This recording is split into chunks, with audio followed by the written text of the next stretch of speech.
حضور کو خیال آیا، حضور سوچنے لگے کہ مکہ کے مشرکین کو دعوت دینے سے تو اچھا ہے کہ میں طائف چلے جاؤں اور طائف کے لوگوں کو ایمان کی دعوت دوں، اور طائف کے لوگوں کو دعوت دوں۔ وہ سمجھدار لوگ ہیں، وہ ہرا بھرا علاقہ ہے، وہاں کے سمجھدار لوگ ہیں، ٹھنڈے مزاج کے لوگ ہیں، شاید وہ لوگ میری دعوت کو مان لیں اور میرے دین کو قبول کر لیں تو بہتر ہے کہ میں ان کو دعوت دوں اور مشرکین کو دعوت نہ دوں۔ حضور یہ ارادہ کیے اور یہ سوچنے لگے کہ اگر طائف کے لوگ مان لیں میری دعوت دوں تو ایمان والوں کے لیے سکون کی جگہ مل جائے گی، ایمان والوں کو ایک سکون مل جائے گا، سارے ایمان والے طائف میں جمع ہو جائیں گے اور طائف میں کھلا کھلا اپنی شریعت پر چلیں گے، کھلا کھلا اللہ کی عبادت کریں گے، ایک سکون کی جگہ مل جائے گی طائف میں ایمان والوں کو۔ یہ سوچ کر حضور مکہ سے نکلے اور اپنے ساتھ ایک غلام کو لیے، زید بن حارثہ کو لیے، اور لے کر حضور طائف کا سفر کیے۔ طائف میں گیا حضور، جانے کے بعد وہاں کے 20 بڑے بڑے سردار تھے، 20 بڑے بڑے سرداروں سے حضور نے ملاقات کی، ایک ایک سے فردن فردن حضور نے مل کر کے دعوت دی اور یوں کہا کہ اللہ نے مجھے نبی بنایا ہے، جو میری نبوت کو تسلیم کرے گا وہی آپ کی جہنم سے بچ جائے گا، آگ سے بچ جائے گا، اللہ کے عذاب سے بچ جائے گا، اور جو میری نبوت کا انکار کر دے اس کے لیے جہنم ہے۔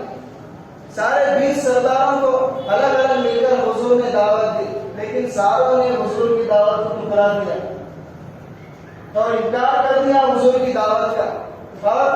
انکار تو کیا کرتے حضور کا مذاق اڑانے لگے، اور کوئی تو گالی دیتا، کوئی حضور کو تھپڑ مارتا، اور کوئی یوں کہنے لگتا کہ اللہ کو تمہارے علاوہ کوئی اور نہیں ملا نبی بنانے کے لیے، تانے مارتے، عجیب عجیب قسم کی تکلیفیں دیتے حضور کو۔ اور آخری میں ایک سردار کہنے لگا کہ تم فوراً یہاں سے نکل جاؤ،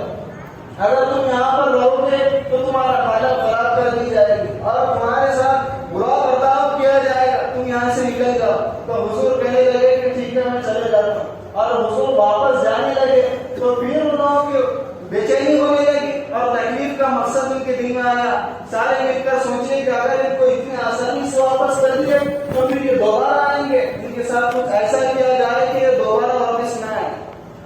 دوبارہ طائف کا رخ نہ کرے، یہاں کے لوگوں کو پھر دعوت نہ دیں، اپنے دین کے طرف نہ بلائیں، ان کے ساتھ تو کچھ ایسا معاملہ کیا جائے۔ تو سارے لوگ مل کر حضور کے پیچھے چند آواز، چند بدماش بچوں کو لگا دیا، وہ آئے حضور اور یوں کہا کہ ان کو مار مار کر بے عزت کر کے طائف سے نکالو، اور ان کو گالیاں دو، ان کا مذاق اڑاؤ، ان کو جتنی تکلیف دے سکتے ہیں دو، اور طائف سے ان کو باہر نکالو ذلیل کر کے۔ وہ آواز نوجوان آئے اور آ کر حضور کو پہلے تو گالیاں دیے، کوئی مذاق اڑایا، پھر بعد میں ایک شخص پتھر اٹھایا اور اٹھا کر کے حضور پر مارا، حضور کی ایڑی پر لگا وہ پہلا پتھر، حضور کی ایڑی پھٹ گئی اور خون بہنے لگا۔ جب ایک آدمی کیا تو سارے کے سارے پتھر اٹھایا اور حضور کو مارنا شروع کر دیا، اور چاروں طرف سے حضور کے اوپر پتھر برس رہے تھے۔ زید بن حارثہ ایک آدمی کتنی حفاظت کرتا، جتنا کر سکتے تھے کرے۔ زید بن حارثہ کا پورا جسم لہو لہان ہو گیا، زخمی ہو گیا، اور حضور کا جسم بھی پورا خونا خون ہو گیا، اتنا بابرکت خون بہنے لگا، اور حضور کی جسم پر پورے زخم آ گئے۔ چاروں طرف سے زید بن حارثہ جتنا بچا سکتے تھے بچائے، اور بچا کر 4-5 کلومیٹر تک یہی معاملہ ہوا، پتھر مارتے جاتے، آخر میں حضور کا خون اتنا نکلا کہ حضور بے ہوش ہو کر گر گئے۔ تو زید بن حارثہ اپنے کندھے پر اٹھایا حضور کو، اور اٹھا کر کے قریب میں حضور کا سب سے بڑا دشمن عتبہ کا باپ تھا، حضور کا سب سے بڑا دشمن تھا، لیکن جان بچانے کے لیے آدمی کچھ بھی کرتا۔ تو زید بن حارثہ حضور کو بے ہوشی کی حالت میں اٹھائے اور اٹھا کر حضور کے دشمن کے باغ میں چلے گئے جان بچانے کے لیے۔ وہ جو پتھر مار رہے تھے وہ باش لڑکے ان سے اپنی جان بچانے کے لیے وہ باغ میں چلے گئے اور لے جا کر کے حضور کو لٹا دیا اور اپنی حالت صحیح کرنے لگے۔ کچھ دیر بعد حضور ہوش میں آئے، اور آنے کے بعد حضور کا سب سے بڑا دشمن تھا عتبہ، لیکن حضور کی حالت کو دیکھا تو اس کو بھی رحم آ گیا کہ طائف والوں نے محمد کی کیا حالت کر دی، اس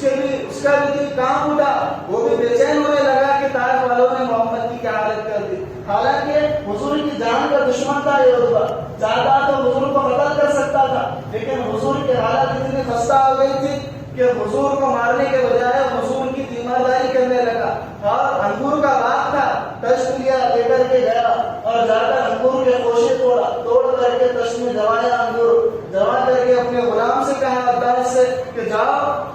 جا کر کے جو فلاں آدمی زخمی پڑے ہوئے ہیں ان کے سامنے یہ کشف پیش کرو اور ان سے یوں کہنا کہ تم ضرور کی ضرور اس انگور کو نوش فرمائیے، ہماری دشمنی چاہے جو بھی ہو اس کو سائڈ میں رکھیے، یہ انگور کو آپ نوش فرمائیے۔ اور عباس گیا، وہ لے کر کے گیا حضور کے پاس اور جا کر کے حضور کے سامنے پیش کیا۔ حضور نے بسم اللہ پڑھ کر کے انگور کا دانہ اٹھایا، اٹھاتے ہی عباس پریشان ہوا کہ آپ یہ کیا پڑھ رہے ہیں، اس علاقے میں تو کوئی بھی یہ چیز نہیں پڑھتا، آپ یہ نئی چیز پڑھ رہے ہیں۔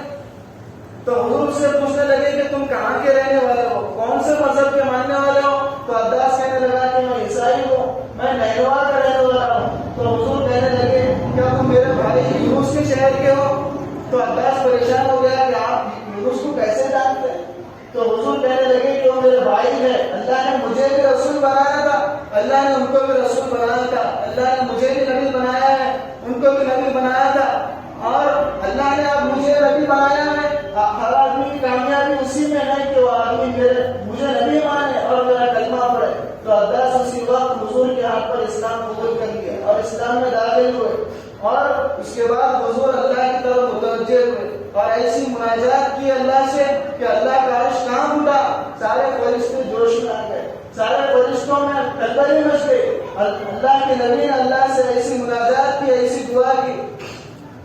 حضور کہنے لگے اللہم انی اشکو الیک ضعف قوتی وقلت حیلتی وہوانی علی الناس یا ارحم الراحمین انت رب المستضعفین۔ حضور اللہ سے دعائیں کرنے لگے اور وہ کہنے لگے کہ اللہ آج میں تجھ سے اپنی کمزوری کا سوال کرتا ہوں، یا اللہ تو کن ظالموں کے حوالے مجھے کر دیا جنہوں نے مار مار کر میری حالت خراب کر دی، جنہوں نے مجھ پر کچھ بھی رحم نہیں کہا، لیکن یا اللہ میں اس حالت میں تجھ سے راضی ہوں، میں تیری رضا کو چاہتا ہوں۔ یہ مناجات کرنے لگے اللہ کے نبی۔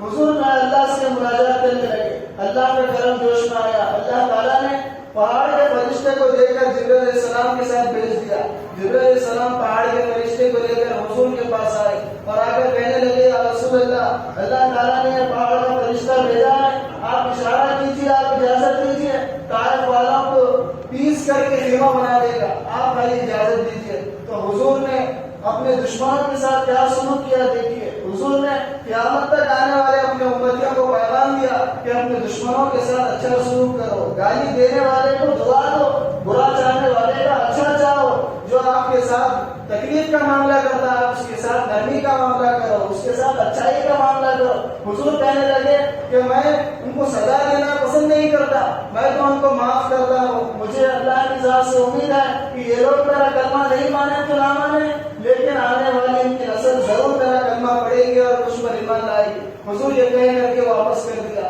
اور اس کے بعد کیا حالات ہوئے انشاءاللہ آئندہ جمعہ بیان کیا